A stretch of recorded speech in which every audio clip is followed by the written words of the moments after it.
Diouf, je suis très heureux de vous rencontrer à Montréal dans le cadre du Festival interculturel du conte. Alors, vous êtes une personnalité un peu particulière parce que vous êtes un scientifique de haut niveau et en même temps vous êtes un conteur. Comment on concilie ces deux disciplines? Mais je pense qu'un scientifique comme conteur, on raconte des histoires, chacun à sa façon. Alors moi, je voulais mettre de la poésie dans la science et on m'a dit non, ça ne se fait pas. La science c'est cartésien, c'est carré. Alors j'ai dérapé un peu, j'ai mal tourné, je trouve. Je suis océanographe de formation. Puis dans l'océanographie, je pense qu'il y a beaucoup de poésie dans l'océanographie. Vous pouvez poser la question à Cousteau.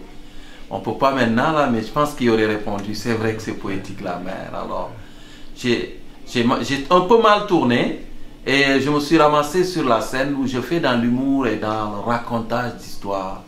C'est mon passé lointain qui m'a rattrapé parce que moi je suis un Sérère originaire du centre du Sénégal, dans la région qu'on appelle le bassin arachidier.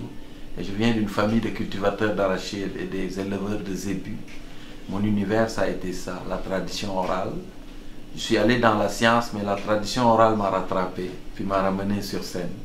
Est-ce qu'on ne peut pas dire que de tout temps, les grands scientifiques ont été de grands rêveurs et que les conteurs sont de cette essence-là? Moi, je pense que ceux qui m'ont impressionné, c'était des grands rêveurs. Puis, je pense que ceux qui ont fait la différence dans l'histoire parmi les grands scientifiques, c'est ceux qui avaient un imaginaire beaucoup plus développé que les autres. Je donnais souvent l'exemple aux étudiants, je disais, regardez Watson et Crick, qui ont découvert la double hélice d'ADN. Ce n'est pas en laboratoire qu'ils l'ont fait.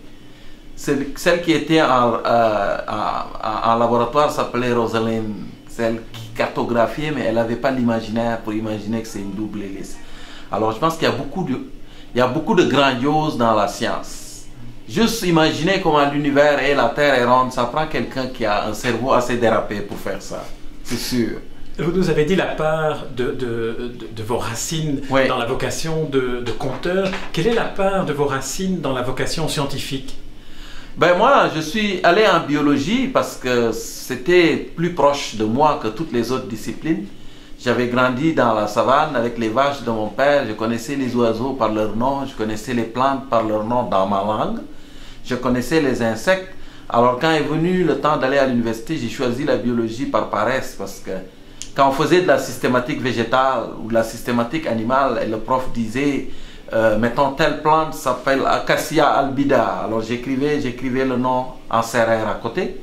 Alors du coup, ça me prenait 3 fois moins de temps à étudier ça que les autres qui n'avaient pas grandi. Alors, c'est sûr, il y a un lien. Alors nous nous rencontrons dans le cadre du Festival interculturel du conte du Québec ouais, à Montréal. Québec, ouais. Ces mots-là veulent dire quoi pour vous si on les prend chacun? Un festival interculturel du conte. Ben, festival, c'est la festivité, c'est la fête. Parce que pour moi, les contes, ça servait aussi à nouer les liens entre les communautés, les tribus, les ethnies, autrefois les familles. Donc le festival, il y a la dimension fête interculturelle parce qu'aujourd'hui, les flux migratoires ont tendent à brasser la population mondiale. Et donc, je pense que ce sont des occasions de raccommodement.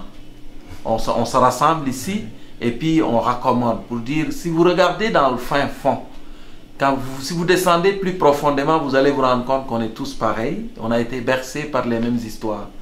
Et festival interculturel, le conte c'est le rêve pour moi, le conte c'est la beauté. Le conte, comme disait Amadou Hampâté-Bâ, ce sont des histoires d'hier racontées par les hommes d'aujourd'hui pour les générations de demain. Merci. Ça fait plaisir. Merci beaucoup, Un grand plaisir.